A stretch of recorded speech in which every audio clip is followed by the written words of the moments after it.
In the shadows of the Soviet Union, where fear was a daily companion, one man turned hunting grounds into graveyards. This is the horrifying tale of Andrei Chikatilo, the Rostov Ripper and Butcher of Rostov, who confessed to murdering at least 52 people, mostly children and young women, between 1978 and 1990. A factory worker and family man by day, he was a sadistic predator by night, evading capture for over a decade in a system that denied monsters like him existed. In this video, we'll trace his full life, from a traumatic childhood in war-torn Ukraine to his brutal crimes, the bungled manhunt, and his gruesome end. If you're sensitive to extreme violence, viewer discretion is advised. Hit like and subscribe for more explorations of history's hidden horrors. Let's descend into the darkness. Andrei Romanovich Chikatilo entered the world on October 24, 1930, in the village of Yablochnoye, a speck of farmland in the Ukrainian SSR. His birth came amid the Holodomor, Stalin's engineered famine that starved millions. Food was a fantasy. Cannibalism rumors swirled among desperate neighbors. Chikatilo's mother, Anastasia, later claimed a relative had eaten a child during the terror, a story she repeated to terrify young Andrei into obedience. Whether true or myth, it scarred him deeply, embedding shame and rage. His father, Roman, was conscripted into the Red Army and captured by Germans early in World War II, branded a traitor upon return. Andrei, just a boy, endured brutal beatings from his mother for bedwetting, a symptom of the era's unrelenting hunger and fear. School was no refuge. Classmates mocked him as weak and effeminate, tying him up and forcing humiliations that fueled his lifelong impotence and fury. Yet he devoured books, dreaming of escape through education. By 1950, he graduated secondary school and moved to Novocherkassk for teacher training at a technical institute. Graduating in 1954, Chikatilo taught at a mining school, but his personal life crumbled. Rejected by women due to his awkwardness and sexual dysfunction, he fixated on fantasies of dominance. In 1963, at age 33, he married Feodosia Odnacheva, a co-worker in a union of convenience. Their daughter, Lyudmila, arrived in 1966, son Yuri in 1971. The family relocated often, first to Rostov-on-Don, then Shakhty, chasing his teaching jobs. To outsiders, Chikatilo was a mild-mannered intellectual, a Communist Party member since 1970. But inside, isolation bred monstrosity. His first known assault came in 1974. He tried to grape a female student but failed, beating her instead. No charges stuck. The Soviet system buried such scandals. By 1976, teaching soured Chikatilo. Fired from a school in Novoshakhtinsk after another assault allegation, he pivoted to a respectable path. Supply clerk at a Rostov engineering factory. The job offered stability and endless opportunity. Long shifts meant late nights, alibis for wandering. He joined the Communist Party fully, earning promotions while Feodosia managed the home, oblivious to his growing perversions. Pornography smuggled from the West became his obsession, feeding violent urges he could no longer suppress. Chikatilo's hunting grounds were the veins of the Soviet underbelly, bus stops, train stations, and forest paths along the Don River. He targeted the vulnerable, runaways, prostitutes, hitchhikers, lured with promises of food, jobs, or rides. His impotence twisted into mutilation. He stabbed, strangled, and bit, deriving ecstasy from victims' agony. The first confirmed kill. 9-year-old Lena Zakotnova on December 22, 1978, in Rostov. He lured her to an abandoned house, violated her with a knife, then drowned her in a frozen river after she fought back. Her body surfaced months later, but Chikatilo slipped away, just one death in a sea of disappearances the regime ignored. Over the next decade, his pace quickened.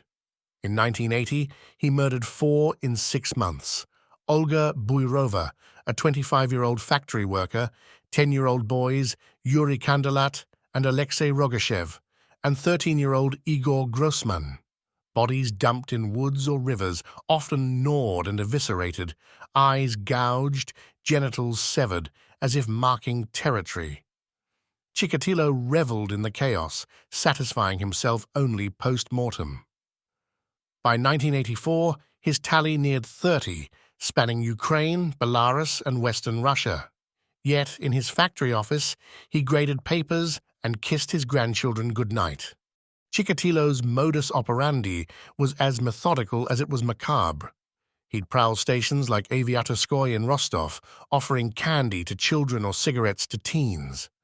Once isolated, in woods, sheds, or fields, he'd pounce, knife to throat, hands around neck, then frenzy.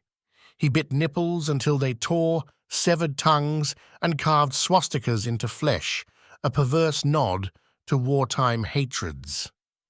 Some victims, like 12-year-old Svetlana Kolikalova in 1982, were beheaded. Others, such as 14-year-old Vera Tetueva, left with eyes removed to blind their gaze. He claimed 56 murders in his confession, but forensics linked 52, 36 girls, 14 boys, 2 adults, aged 9 to 17, except one 38-year-old. The Soviet state's denial amplified the horror. Militia dismissed patterns as accidents or hooliganism, fearing it exposed societal rot.